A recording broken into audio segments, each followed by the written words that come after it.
Hey everyone, and welcome back. For this deep dive, we're going to dig into a topic that we know you've thought about a lot: limited war.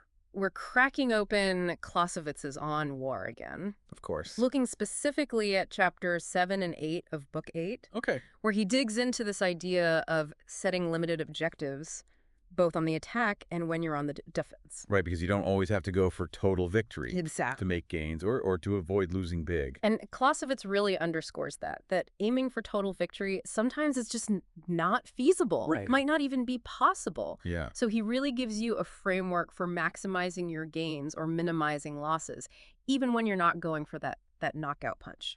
Right, and to use an analogy that we always fall back on, Sure. pick your battles. Right. He's giving us the strategic playbook for doing that. He is. So let's start with offense. Okay. Say you're on the attack, but a full-blown conquest Right. isn't an option. Yeah. What's the Clausewitzian approach to this? Well, he talks about this allure of conquering enemy territory Right. because it seems like such a quick win, right? Yeah, weaken their resources, you get more resources. Boost your own, you break their will. It seems like a good idea, right? Yeah. But he really cautions against this idea of overreaching. Okay. Because taking and holding land, especially if it's not directly connected to your territory or it doesn't offer some sort of significant strategic advantage, can really backfire. It's like, if you think about it in terms of chess, Yeah. you might be tempted to capture a pawn, but if it leaves your queen vulnerable, Right. that's not a good move for you. It's not a good move. So how do you decide when that land grab is worth it? Yeah. Clausewitz must have given us some sort of guidelines for that. He does. And one of the things he really emphasizes is the importance of geography, Okay. which makes sense, right? Right. As a military strategist or leader, Yeah. you've got to know the ground. Yeah. He uses the example of Prussia, taking Saxony back in the 1700s. Okay. And Saxony bordered Prussia. Right. So it made perfect sense for Prussia to take that territory. Right. Because it strengthened their strategic position. Okay. But he also cautions, if you're going to grab a piece of land and it's way out here and your main force is all the way over here, Yeah. that's like asking for trouble. Right. Because you're going to stretch your forces thin, you become very vulnerable. Right. You can't defend it. And he actually uses the example of Austria when they tried to conquer Provence, and Austria ended up having to abandon Provence Right. because they bit off more than they could chew. Wow. So it really is about that strategic value. Right. Not just taking land to take land, Not at all. to have more of it. Right. Got to think about the supply lines. Yep. Knowing the terrain, understanding how each move that you make strengthens your overall position. Right. And it's all about that bigger strategic picture. Exactly. So it's about the strategic value, not just grabbing land to have it. It is. And Clausewitz says that a limited offensive, actually, and this is interesting, Yes. he says that it demands even more meticulous planning Yes. than just an all-out assault. It does. Why is that? Why would a limited objective be harder to plan for? Well, because you would think that going for something limited would be simpler, but you have to remember that you can't put all of your resources into this one objective. Right. You also have to be prepared to defend on other fronts simultaneously. Right. You have to anticipate your enemy's counter moves. Yeah. You have to be ready to adapt your plans on the fly. So it's about managing those resources that you have. It is. And maintaining that flexibility. You got it. Okay, that makes sense. Yeah. Now, what about when you're on the defense? Okay. Is Clausewitz all about just hunker down and wait for the storm to pass? He is not. Okay. Clausewitz actually argues that a purely passive defense, just sitting back and waiting, Yeah. can be incredibly risky. Okay. Because if you're just simply reacting... To your enemy's moves. Okay. You are basically gambling that they're going to make a mistake, Right. or that they're going to exhaust their resources before they can deliver a decisive blow against you. So just biding your time and waiting for them to get tired isn't always a winning strategy? It's not always a winning strategy, and you also have to consider that as the defender, Yeah. you're often at a disadvantage Okay. when it comes to resources and manpower. You're already on the back foot a little bit. You're already starting Yeah. from behind. So, how do you turn that around then? yeah. If you're already on the back foot, how do you make the defense work for you? So what Clausewitz suggests is that an effective defense needs a more proactive goal. Okay, so we're not talking about just like, we're just going to stop you from advancing. Yeah. We're talking about something else. What kind of goals are we talking about here? This could be anything from holding out until reinforcements arrive. It could be waiting for a shift in political alliances Okay. that benefits you. Okay. It could be about choosing the time and place to launch your own counterattack Right. when the enemy least expects it.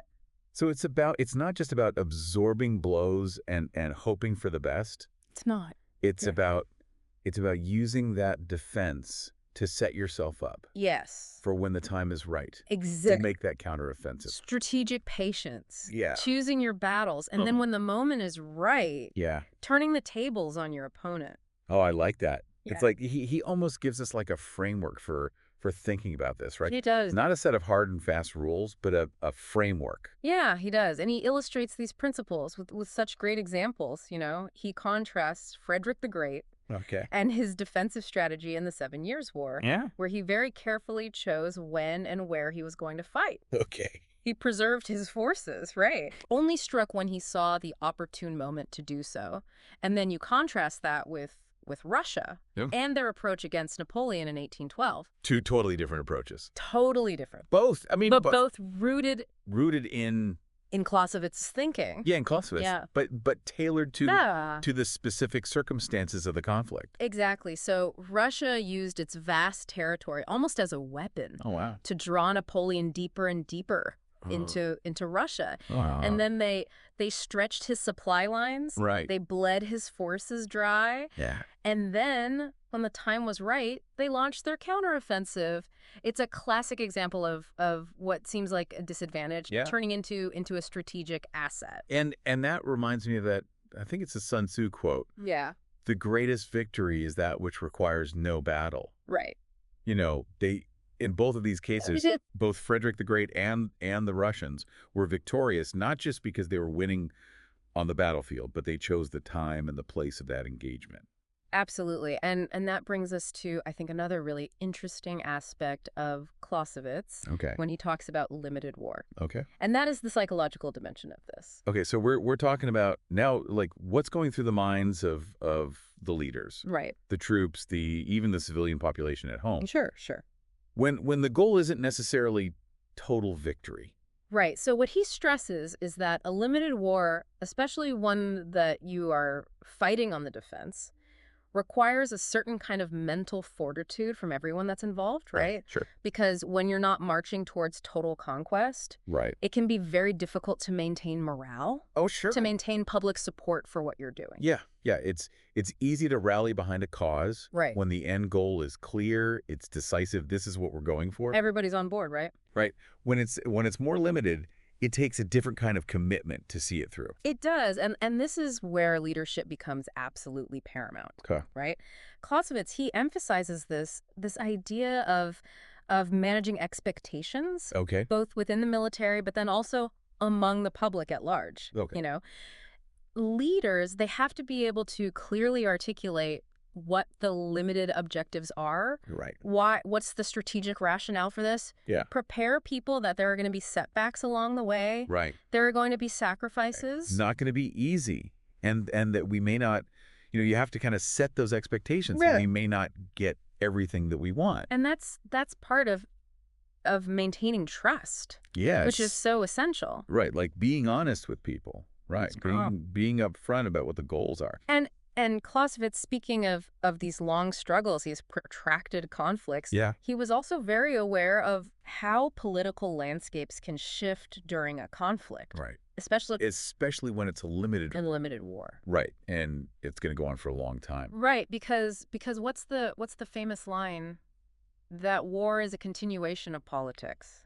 By other means. Right. By other means. Yeah. And so in a limited war, where the goals themselves Mhm. are often tied to political objectives, Yes. this interplay becomes even more important. So you're not just thinking about the battlefield.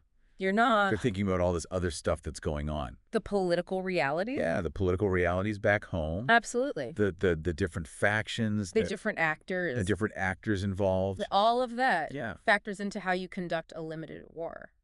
And And you have to be able to roll with the punches, right? You do. Because as soon as you think that you have a plan, Something's going to change. something's going to change. Absolutely. Something's going to change. You always have to be ready to adapt. You got to be ready to think on your feet. Yeah. When the situation changes. And speaking of which, Yeah. Clausewitz talks about the importance of deception. Okay, how does that play into this idea of limited war? Oh, deception can be a powerful tool in a limited war. Think about it. If you're not going for total victory, Right. you've got to find other ways Yeah. to achieve your objectives. You got to be more creative with it. You do. Yeah. So misleading your enemy about your intentions, your capabilities, I see what you're saying. maybe even your weaknesses, Right. that can give you a decisive edge. So you're keeping them guessing, you're making them play Absolutely. your game. Don't show them your cards. Right. Keep them close to the vest. Exactly. Yeah. And do you have any examples of how that actually played out Sure. in the conflicts that we've been talking about?